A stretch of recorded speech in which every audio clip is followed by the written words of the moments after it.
മല്ലു ബൂസിലേക്ക് സ്വാഗതം. ഇന്ന് നമുക്ക് ടെക്കീല ഉണ്ടാക്കാം. നമുക്കെല്ലാം അറിയാവുന്ന പോലെ തന്നെ ടെക്കീല ബ്ലൂ അഗാവെ എന്നുള്ള ചെടിയിൽ നിന്നാണ് ഉണ്ടാക്കുന്നത്. അത് നമ്മുടെ കരച്ചക്ക പോലെ തന്നെ അതിലൊരു ചക്ക ഉണ്ടാവാറുണ്ട്. അത് നമ്മൾ വെട്ടി അത് കുക്ക് ചെയ്ത് അത് ഇടിച്ച് പിഴിഞ്ഞ് അതിന് ചാറെടുത്ത് അത് ഫെർമെൻറ്റ് ചെയ്തിട്ടാണ് സാധാരണഗതിയിൽ ടെക്കീല ഉണ്ടാക്കുന്നത്. പക്ഷെ നമുക്ക് അതിവിടെ ലഭ്യമല്ലാത്തതുകൊണ്ട് നമുക്ക് ടെക്കീല ഉണ്ടാക്കുന്നത് ബ്ലൂ അഗാവെ സിറപ്പിൽ നിന്നാണ്. സാധാരണ അതുപോലെ തന്നെ ജിയോഗ്രാഫിക്കൽ ഇൻഡിക്കേഷൻ ഉള്ള ഒരു മദ്യമാണ് ടെക്കീല. അതുകൊണ്ട് തന്നെ മെക്സിക്കോയ്ക്ക് വെളിയിൽ ഉണ്ടാക്കി കഴിഞ്ഞാൽ ടെക്കീല എന്നുള്ള പേര് ഉപയോഗിക്കാൻ പറ്റത്തില്ല. അങ്ങനെ ഉണ്ടാക്കുകയാണെങ്കിൽ നമ്മൾ സാധാരണ അഗാവെ സ്പിരിറ്റ് എന്നാണ് നമ്മൾ പേര് പറയുക. അപ്പോൾ ഇന്ന് നമുക്ക് അഗാവെ സ്പിരിറ്റാണ് ഉണ്ടാക്കുന്നത്. ടെക്നിക്കലി ഈ ടെക്കീല തന്നെയാണത്. ഇതിന് വേണ്ട ഇൻഗ്രീഡിയൻ്റ് എല്ലാം തന്നെ നമുക്ക് ലഭ്യമാണ്. ഞാൻ ഉപയോഗിക്കുന്നത് ഒരു 2 കിലോ അഗാവെ സിറപ്പാണ്. അത് ബ്ലൂ അഗാവെ സിറപ്പ് തന്നെയാണ്. അതോടൊപ്പം തന്നെ അഗാവെ സിറപ്പ് വെച്ച് നമ്മൾ ഉണ്ടാക്കുമ്പോൾ ഫെർമെൻറ്റ് ചെയ്യാൻ ഇച്ചിരി ബുദ്ധിമുട്ടുണ്ടാകാറുണ്ട്. അത് ഒഴിവാക്കാൻ വേണ്ടിയിട്ട് അല്പം ഡൈ അമോണിയം ഫോസ്ഫേറ്റ് അല്ലെങ്കിൽ ഡാപ്പ് നമ്മൾ ഉപയോഗിക്കുന്നുണ്ട്. അത് ഏകദേശം ഒരു ടീസ്പൂണോളം നമുക്ക് മതി. ഈസ്റ്റ് ഉപയോഗിക്കുന്നത് EC1118 എന്നുള്ള ഈസ്റ്റാണ്. ഇത് താരതമ്യേന നല്ല ഒരു ഫ്ലേവർ കിട്ടും. ഇതൊരു വൈറ്റ് ടെക്കീല ഉണ്ടാക്കാൻ വേണ്ടിയിട്ടാണ് നമ്മൾ ശ്രമിക്കുന്നത്. അതുകൊണ്ട് തന്നെ ഒരു ഫ്ലേവർ വളരെ ലൈറ്റായിരിക്കും. അപ്പോൾ ഏതെങ്കിലും കാരണവശാൽ നിങ്ങൾക്ക് ഒരു സ്ട്രോങ് ആയിട്ടുള്ള ടെക്കീല ഫ്ലേവർ വേണമെന്നുണ്ടെങ്കിൽ അഗാവെ സിറപ്പ് അല്പം ഒരു പാത്രത്തിലോട്ടിട്ട് നന്നായിട്ട് ഇളക്കി ഒന്ന് ബോയിൽ ചെയ്യണം. ബോയിൽ ചെയ്ത് കഴിയുമ്പം അത്യാവശ്യം നല്ല ഒരു ഫ്ലേവർ കിട്ടും. സ്ട്രോങ് ആയിട്ടുള്ളൊരു ഫ്ലേവർ കിട്ടും. പക്ഷേ എനിക്ക് അതിൻ്റെ ആവശ്യമില്ല. ഞാനൊരു വളരെ ലൈറ്റായിട്ടുള്ള ഫ്ലേവറിന് വേണ്ടിയിട്ടാണ് ശ്രമിക്കുന്നത്. അപ്പം നമ്മുടെ ഫെർമെൻറ്ററിലേക്ക് ഒരു 2 കിലോ അഗാവെ സിറപ്പ് നമുക്ക് ചേർക്കുന്നുണ്ട്. അതിനുശേഷം അല്പം ഒരു 6 ലിറ്റർ വെള്ളം കൂടെ നമുക്ക് ചേർക്കണം.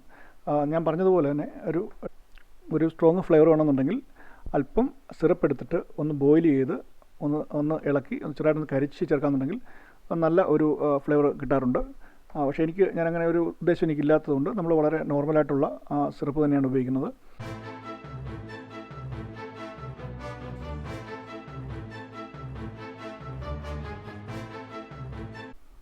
നമ്മുടെ ഫെർമെൻറ്ററിലേക്ക് 2 കിലോ നമ്മുടെ അഗാവെ സിറപ്പ് ഒഴിച്ചിട്ടുണ്ട്. ഇനിയിപ്പം ഇതിലേക്ക് നമുക്ക് വെള്ളം ചേർക്കണം. അപ്പോൾ ഞാൻ 1 കിലോയ്ക്ക് ഒരു 3 ലിറ്റർ വെള്ളം വെച്ച് ഒരു 2 കിലോയ്ക്ക് ഏകദേശം 6 ലിറ്റർ വെള്ളമാണ് ചേർക്കുന്നത്. വെള്ളം ചേർത്തിട്ട് നന്നായിട്ട് നമ്മൾ ഇളക്കി കൊടുക്കണം. അതേപോലെ നന്നായിട്ട് ഒന്ന് ഇളക്കി കൊടുക്കുക. ഇളക്കി കൊടുത്ത ശേഷം നമ്മൾ ഇതിനകത്തോട്ട് അല്പം ഡാപ്പ് ചേർക്കണം. ഒരു ടീസ്പൂണ് ഡാപ്പ് ചേർക്കുക. ഡാപ്പ് എന്ന് പറയുന്നത് ഡൈ അമോണിയം ഫോസ്ഫേറ്റ് ആണ്. ഇതൊരു ഈസ്റ്റ് ന്യൂട്രിയൻ്റ് ആണ്. അപ്പം ഇത് ചേർത്തില്ലെന്നുണ്ടെങ്കിൽ ഒരുപക്ഷെ ഫെർമെൻറ്റേഷൻ കംപ്ലീറ്റ് ആകാൻ ബുദ്ധിമുട്ടാണ്. ഇത് പൊതുവെ ഫെർമെൻറ്റ് ചെയ്യാൻ ബുദ്ധിമുട്ടുള്ള ഒരു സാധനമാണ്. അപ്പോൾ അതുകൊണ്ട് നമ്മൾ ഡാപ്പോട് ചേർത്ത് വിടണം. അതേപോലെ തന്നെ ഇടയ്ക്ക് നമ്മൾ ഫെർമെൻറ്റ് ചെയ്യുന്ന സമയത്ത് ഇടയ്ക്ക് ഒന്ന് തുറന്ന് നോക്കണം. ചിലപ്പം ഏതെങ്കിലും കാരണവശാൽ ഫെർമെൻറ്റേഷൻ സ്റ്റോപ്പായി കഴിഞ്ഞാൽ വീണ്ടും ഈസ്റ്റ് ചേർക്കേണ്ടി വരും. അപ്പോൾ നമ്മുടെ ഈസ്റ്റ് ഇപ്പോൾ നമ്മൾ ചേർത്തു. ഇതിനു മുമ്പ് നമ്മൾ ഡാപ്പ് ചേർത്തിരുന്നു. അപ്പോൾ ശേഷം ഇത് നന്നായിട്ട് ഇളക്കിയിട്ട് നമ്മൾ ഒരാഴ്ചത്തേക്ക് ഒന്ന് മൂടി വയ്ക്കുക. ഒരാഴ്ചയോടെ എടുക്കും നമ്മുടെ ഫെർമെൻറ്റേഷൻ കംപ്ലീറ്റ് ചെയ്യാൻ വേണ്ടിയിട്ട്.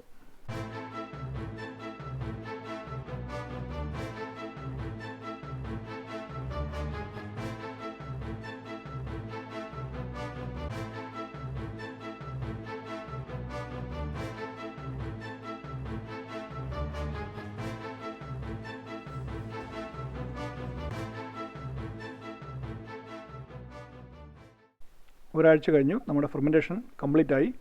നല്ല മണം വരുന്നുണ്ട്. ഇനിയിപ്പം നമുക്ക് നമ്മുടെ എയർ സ്റ്റില്ലിലേക്ക് ഒഴിച്ച് നമുക്ക് സ്റ്റിൽ ചെയ്യാം. ഇത് ഏകദേശം ഒരു 700 മില്ലിയോളം നമുക്ക് 40% ടെക്കീല കിട്ടും. ഞാൻ ആക്ച്വലി ബാക്കി 1-2 ലിറ്റർ വാഷ് എൻ്റെ ഉണ്ടായിരുന്നു. അത് ഞാൻ കളയുക ചെയ്തത്. എനിക്ക് ജസ്റ്റ് ഇത് ഉണ്ടാക്കി കാണിച്ചാൽ മാത്രം മതി. അപ്പം നമ്മൾ 4 ലിറ്റർ നമ്മൾ ഡിസ്റ്റിൽ ചെയ്തു. ഏകദേശം നമുക്ക് 700 മില്ലിയോളം 40% ABV ഉള്ള ടെക്കീലയാണ് കിട്ടിയത്. വളരെ സ്മൂത്താണ്. നല്ല ടെക്കീല മണമുണ്ട്. പക്ഷേ ഞാൻ പറഞ്ഞല്ലോ നമ്മൾ ആദ്യം ഉണ്ടാവുന്നത് സ്ട്രോങ് ഫ്ലേവർ കിട്ടാൻ വേണ്ടിയിട്ട് ഞാൻ കരിച്ച് ചേർത്തിട്ടില്ലായിരുന്നു. പക്ഷേ നമുക്കതൊരു നോർമലായിട്ടുള്ള നല്ല ഒരു ടെക്കീല മണം നമുക്ക് കിട്ടി. നന്ദി. അപ്പോൾ ഇനിയും പുതിയൊരു വീഡിയോ ആയിട്ട് വരാം. താങ്ക്സ്.